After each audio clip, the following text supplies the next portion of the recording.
Hi guys! Happy New Year 2023! Preskong paninimula at walang kasing ganda to celebrate with some beautiful plants, refreshing silang tingnan at can purify the air in your home. More than that, there are some lucky plants in Feng Shui, a Chinese geomancy that has been practiced since ancient time. Ang halaman na ito ay tinatawag na Maranta leuconiora variety Kerchoviana or the rabbit foot and in common name or the rabbit truck. Ito ay isang lucky plant dahil ngayon ay Year of the Water Rabbit kung saan ang rabbit foot ay nasa mga dahon niya at ang prayer plant ay may reflective action na kung saan sa gabi ang mga dahon ay tumutuwid na para bang nagdadasal kay God, kaya nga sila ay tinatawag na prayer plant, symbolizing gratitude to our Almighty God. Kung gusto mo naman na mag-alaga nito, ito ay kung paano siya aalagaan. Sa kanyang light, dapat medium to bright, indirect light ang gusto niya. At sa pagdidilig naman, tusok mo muna yung finger mo kung dry na ba o pwede mo na siyang diligan. Pero kung wet pa siya, hindi na muna. Dahil ito pala ay prone sa root rot din. Consideration, mag-mist ka sa kanya periodically, lalo na kung summer, i-misting mo siya or maglagay ka kaya ng pebbles tray to create a humid environment.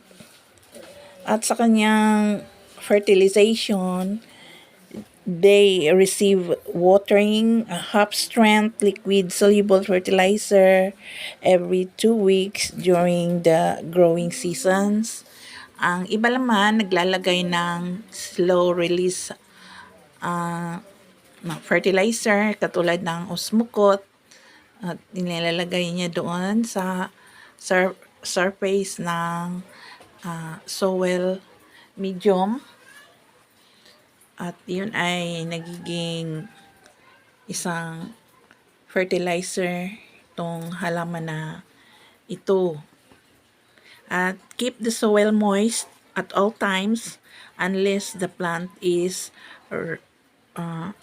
resting. So, ganyan lang guys ang mga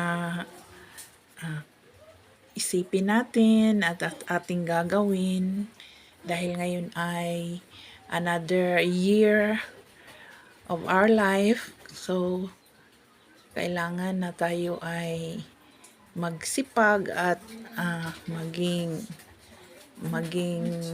maalaga din sa ating katawan para hindi tayo makagasto at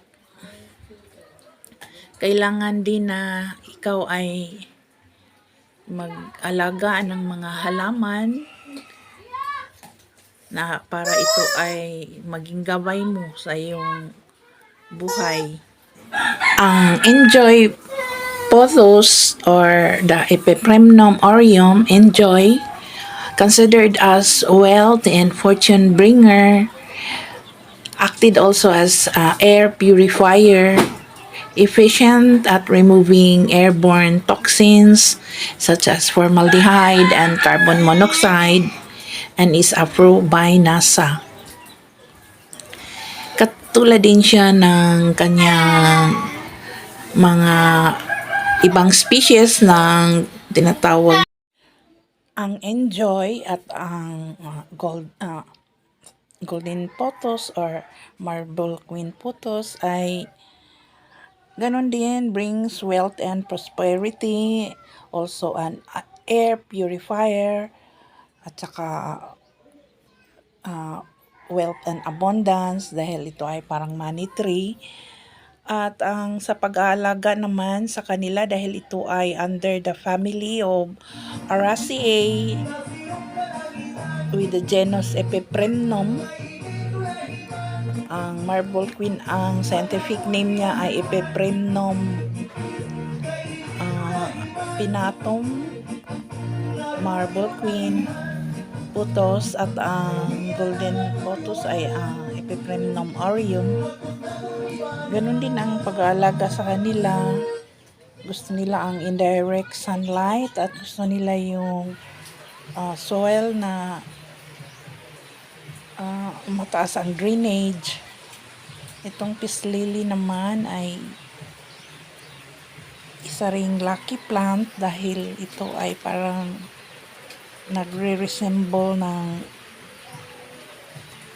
clasping hand together. According to Feng Shui, ito ay magandang makapagtanggal ng negative energies na magiging positive, because it is also believed that their leaves resemble two hands clasped together, showing an openness of spirit. Some believe the peace lily will keep away evil spirits because it's poisonous and also a top air purifier, at saka magandang dekorasyon sa ating mga tahanan. At ito ay madali rin namang alaga. Ito namang Aglaonema red Siam or Chinese evergreen ay isa ding lucky plants dahil according to Feng Shui, Aglaonema plants or Chinese evergreen as auspicious plants that bring good luck. Aglaonema is said to be a harbinger of good fortune or ang naghahatak ng swerte. Some scientific research suggests that varieties of Aglaonema help clean household air. Ito rin ay isang air purifier which is help remove harmful chemicals from the air, like for example the airborne toxins such as xylene, benzene, toluene, and formaldehyde. At ito ay ganun din under the family of Araceae, at ito ay ang pag-aalaga sa kanila ay sa light. Gusto nila yung indirect sunlight. Gusto rin nito ang mataas na humidity, at saka ang soil medium niya, gusto niya yung buhaghag na lupa dahil siya ay understory in the forest sa kanilang mga habitat. Ang sunod na plants ay ang crotons. This is the yellow crotons or commonly called San Francisco. According to Feng Shui, the croton plants, if cared properly and kept it in the east or the southeast part of the house, will channelize good energy in the home. It also symbolizes change owing to the colorful leaves that develop in the plant while growing. Colorful crotons plants have a great impact on one's mental health and spread positivity in the house. Other industries use them to make medicines. At ito ay madali lang rin alagaan dahil ito ay pang-outdoor. Gusto rin niya yung direct sunlight. At hindi ito masilan sa mga environmental factors affecting their growth dahil ito nga ay madaling alagaan. Propagation through cuttings ay pwede rin sa kanya, at ito ay nakapagbibigay kagandahan at colorful sa ating mga tahanan aside from being a lucky plant. Dahil nga ito ay nasa labas, gustong-gusto niya ang sunlight, at ito ay nakapag-refreshing sa ating pakiramdam, natanggal ang negative energy at napapalitan ng positive vibes sa ating mga tahanan, at ang ating health ay nakaka-refresh. Thank you.